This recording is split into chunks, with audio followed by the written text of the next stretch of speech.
There are places in Tonga where the land feels different, where the air is thick, the trees whisper, and an unseen presence lingers. Some say it's just the wind. Others believe it's something else, something watching. In the deep forests, on remote islands, in the places untouched by time, the Vei dwell, and if you ever encounter one, you must be careful. The Vei are not human, though they may look like us. They are spirits, beings that exist between our world and another. No one knows exactly where they came from, but the elders say they have been here longer than we have. Some believe they are the guardians of sacred lands, while others say they are tricksters, always searching for something or someone. Unlike ghosts, the Vei are not just shadows or whispers in the night. They have form, they have faces, and they can speak, but something about them is always off. Maybe it's their eyes, too bright, too knowing, or their voices, soft, but with an echo as if coming from somewhere far away. Those who have seen them say, "You will know," but by then, it might be too late. The Vei do not live among people. They are found in places where the old world still lingers, deep in the forests, hidden in the mountains,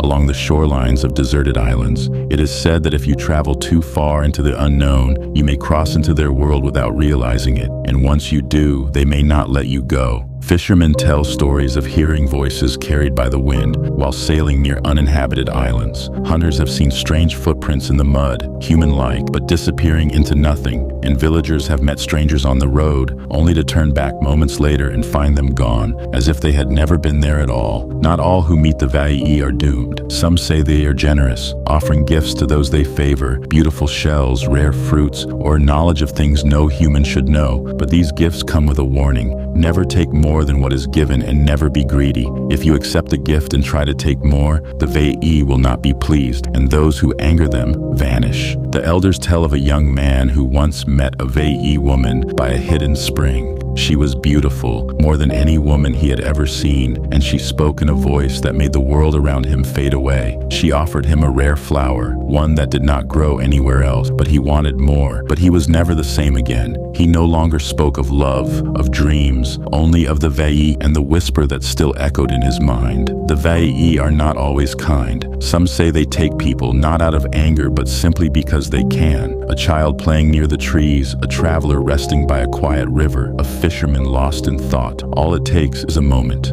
of distraction, a moment where the veil between worlds is thin, and then they are gone. The stories say that those taken by the Vei do not die. Not exactly. They live on, somewhere beyond our reach. Sometimes on certain nights, when the wind is just right, you can hear them calling. Soft voices carried through the trees, familiar names whispered in the dark. They are not ghosts, they are not memories, they are something else. The elders say there are ways to keep the Vei away. Do not wander alone in places you do not know. If you hear a voice calling your name, do not answer. And if you ever feel that something is watching you from the trees, do not run. The Vei do not chase. They do not need to. If they want you, they will take you. So the next time you travel through the forests of Tonga or find yourself standing on a lonely shore, listen carefully. The wind may just be the wind. The trees may just be trees. But if the air suddenly grows heavy, if the world around you feels too quiet, and if a stranger appears with eyes that are just a little too bright, you may have just met a Vei, and if you do, be careful what you say. Legends are more than just stories. They are warnings passed down through generations, and in Tonga, the legend of the Vei still lingers. Maybe it's just an old tale, maybe it's something more.